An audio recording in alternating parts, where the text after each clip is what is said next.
guys, so it's November and new device came out last week, but it's still 73 degrees outside, and I will fact check that for you right now. Hey Google, weather outside. Current level at 72 and cloudy. Today, it'll be cloudy with a forecasted high of 72 and a low of 54. Alright, so actually 72 degrees outside for November, and that is mind-blowing because, again, I just went trick-or-treating like 2 or 3 days ago, and trick-or-treating was amazing. Yo, got a lot of candy. Today's video is about iPhone XR and the new MacBooks and iMac, and I highly anticipated the iPad Pro with the new Apple Pencil, guys. So, the iPad Pro just got a major update, but I'm going to focus on the iPhone XR for a little bit right now. So the iPhone XR just got released a couple of days ago, and you guys now can go into your local store and buy it and, get your hands on with it. But iPhone XR, in my opinion, is a really nice phone. I really don't know why people keep trashing this phone. It's not that bad as it seems, just because it doesn't have 3D Touch, which I barely ever use. I only use 3D Touch just for the live wallpaper on my iPhone XS, which I barely ever do, like I'm gonna keep saying. So thicker frame, in my opinion, doesn't make a big difference as long as you get a good case and as long as you get back glass and front glass, because it is a glass sandwich. And you want to go ahead and protect that back by getting a tempered glass, because the back costs more than the screen, since they got to go ahead and strip the whole phone down with the motherboard and everything. And that's just going to be a whole, it's going to be a time-consuming job. It's going to be pretty hard not to lose the screws and connectors and everything. But get in different colors like blue, red, white, black, and pinkish. I love red because, again, it has a black screen and it has a red back and frame, which looks so good. I'd rather get a clear case and get the red, and just forget about it. It's amazing. It's over the top amazing.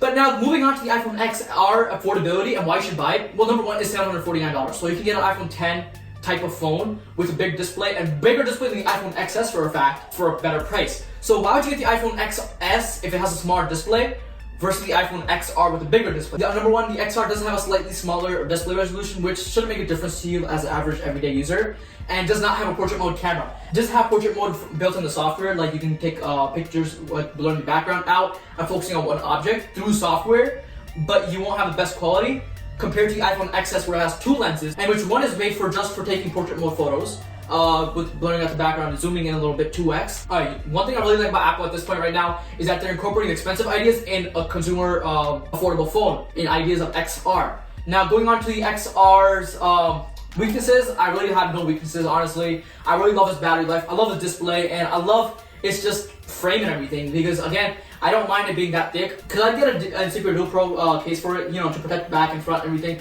But if you do want a clear case, go ahead and get Clear out-of-box inventory series. It's amazing, guys. I just love how they incorporated the clear and protection-wise. But now, moving on to the iPad Pro, the new ones. Alright guys, moving on to the new iPad Pro. Like I was talking about in my last videos about how there might be a notch. The notch wasn't there, thankfully, but they did get rid of the home button and everything, and they did get like a bezel-less display. It's way better than the previous version of the iPad Pro. Now, one thing accompanied with the iPad Pro is the new Apple Pencil. The new Apple Pencil just magnetically sticks on the side of your iPad so you can't lose it, and it's charged by that too, like your Apple Watch, if you just put it on the magnetic connector, which I love. You have to carry around an extra case just to, carry the Apple Pencil along with it, guys. Now, moving on to the new MacBooks. The MacBook Air actually got a little bit of a revamp. Just colors, I guess, you can get in and out. Might be wrong on that fact, but you can get some new colors on that. It got slightly upgraded towards the performance area, and you guys can get some colors on it. I'm not going to talk about MacBook Airs that much because, again, they're good in what they do. So as long as, even if you get the base model, you're still going to be fine with performance-wise, alright? Now, moving on to the Mac Mini. I love the Mac Mini, guys. The Mac Mini, in my opinion, is like one of the best computers Apple has made till this day. Why? Because you can connect to any display you want. You can still dual boot Windows with it, which is amazing because you have Mac hardware and Windows software running on it, which runs pretty flawlessly, according to my experiences.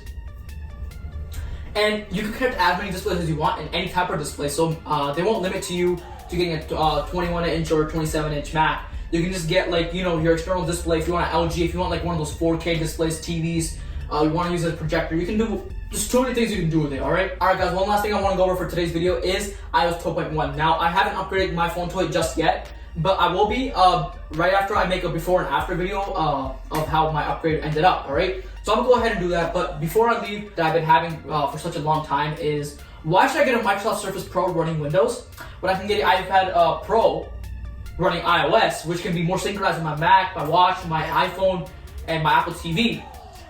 But I'm talking about all that stuff without having the USB ports and the HDMI port or whatever it is, because you can get connectors, but I really don't care about running full-on programs because, again, you do have a computer. So guys, let me know what you guys think about that question and give me an answer for, you know, what you guys think is going to be your biggest weakness besides those two options I just gave you, alright? So guys, thanks for watching today's video. If you are a returning subscriber, thanks for watching. If you are a new visitor to our channel, please make sure you go ahead and click that red button, subscribe, and it really brings a lot of motivation. And while you're at it, guys, might as well like my video, gives a lot of motivation and everything. And like I said, share with your friends, peers, family, and guys, I'm out.